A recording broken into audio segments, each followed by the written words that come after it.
पाकिस्तान में ज़्यादातर लोग अपनी प्रॉपर्टी इसलिए खो देते हैं क्योंकि उन्हें फ़ाइल, प्लॉट और रजिस्ट्री में फ़र्क मालूम नहीं होता। अस्सलाम वालेकुम, मैं हूं तारिक अब्बास और मैं एक रियल एस्टेट कंसल्टेंट हूं। आज की वीडियो में हम बात करेंगे फ़ाइल, प्लॉट और रजिस्ट्री में बुनियादी फ़र्क पे। तो ये प्रॉपर्टी बायर्स और इन्वेस्टर्स के लिए काफ़ी हेल्पफुल है।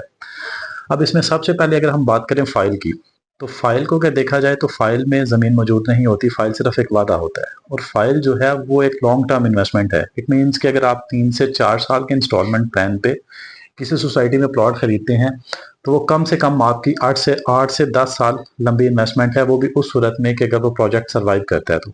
लेकिन मोस्टली केसेस में देखा गया है कि सोसाइटीज़ जो हैं वो 3 साल 4 साल माल बेचती हैं, फाइल्स सेल करती हैं और उसके बाद वो मार्केट से गायब हो जाती हैं। और इसमें भी सबसे बड़ा मसला ये है कि फाइल्स में ओवर सेलिंग बहुत होती है, क्योंकि फाइल सिर्फ एक पेपर है, उसमें ना ज़मीन मौजूद है, ना सरकारी रिकॉर्ड में उसका कोई चीज़ है। तो इस वजह से सोसाइटीज़ एक एक प्लॉट की हज़ार हज़ार फाइलें मार्केट में बेच देती है।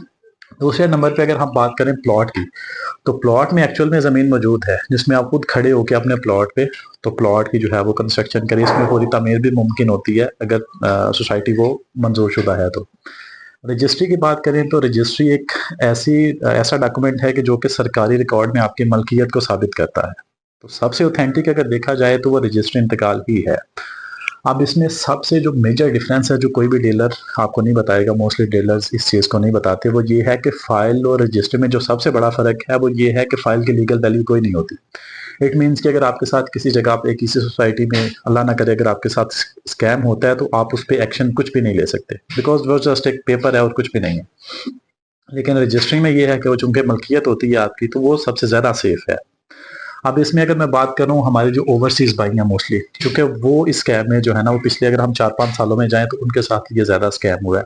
क्योंकि वो अगर ओवरसीज हैं, किसी दूसरे मुल्क में करते हैं जॉब, तो वो ये सोच के अपने बच्चों के लिए कि बच्चों का मुस्तकबिल बन जाएगा, 4 साल की किस्तों पे कहीं पे फाइल उठा लेते हैं किसी सोसाइटी में कि चले जब तक किस्तें कंप्लीट होगी जब तक वो चीज़ बन जाएगी। लेकिन वो होता क्या है, वो 3 साल 4 साल बाद जब वापस आते हैं, आप देखते हैं तो सोसाइटी का नामो निशान ही नहीं होता। तो इसलिए आप भी अगर कहीं पे भी जाएं प्रॉपर्टी खरीदने के लिए, तो सबसे पहले उसका चेक करें कि उसका लीगल स्टेटस क्या है सोसाइटी का। क्या सोसाइटी वो मंजूर शुदा है, एनओसी है उनके पास। और देन उसके बाद फिर अगर वो रजिस्ट्री इंतकाल दे रहे हैं तो ये तो फिर सोने पे सुहागा है। उसमें जो है ना वो डबल डबल आपकी सेफ्टी आ जाती है।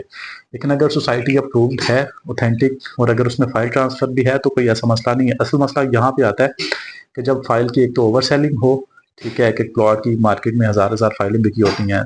प्लॉट तो एक ही है और वो ज़ाहिर है एक बंदे को ही मिलेगा, बाकी जो है वो फाइल लेके तो वो ऑफिस के चक्कर लगाते रहते हैं। तो अगर तो सोसाइटी अप्रूव्ड है, रजिस्ट्री इंतकाल है, तो ये सबसे ऑथेंटिक चीज़ है। तो अब सबसे मेजर जो डिफरेंस है वो ये आपने समझना है। अगर इसको मैं एक लाइन में शॉर्ट करूं तो फाइल जो है वो सिर्फ एक वादा है, जबकि रजिस्ट्री और प्लॉट वो बाकायदा आपकी ज़मीन और आपकी मलकियत है। तो होपफुली आपकी काफ़ी कंफ्यूजन क्लियर हो गई होगी। इसमें मैं लास्ट में एक चीज़ ऐड करता चलूँ कि अगर आप भी रावलपिंडी में किसी ऐसी प्रॉपर्टी की सर्च में है कि जो आपको बाकायदा ऑथेंटिक रजिस्टर इंतकाल भी दे रही हो सोसाइटी और वो आरडीए से अप्रूव्ड भी हो, तो आप हमारे साथ रब्ता करें। स्क्रीन पर नंबर शो हो रहा होगा, हमारे साथ रब्ता करें, तो इंशाल्लाह हम आपको ऐसा प्रोजेक्ट जो है वो देंगे कि जिसमें सोसाइटी भी अप्रूव्ड है और ऑथेंटिक रजिस्ट्री इंतकाल है। तो आज की वीडियो के लिए इतना ही। मज़ीद मिलते हैं नेक्स्ट वीडियो में, तब तक के लिए अल्लाह हाफिज़। जाते जाते हमारे चैनल को सब्सक्राइब करें और वीडियो को लाइक और शेयर करें किसी ऐसे दोस्त के साथ के जो कहीं पे प्रॉपर्टी खरीदने जा रहा है, ताकि वो भी इसमें स्कैम से बच सके। शुक्रिया।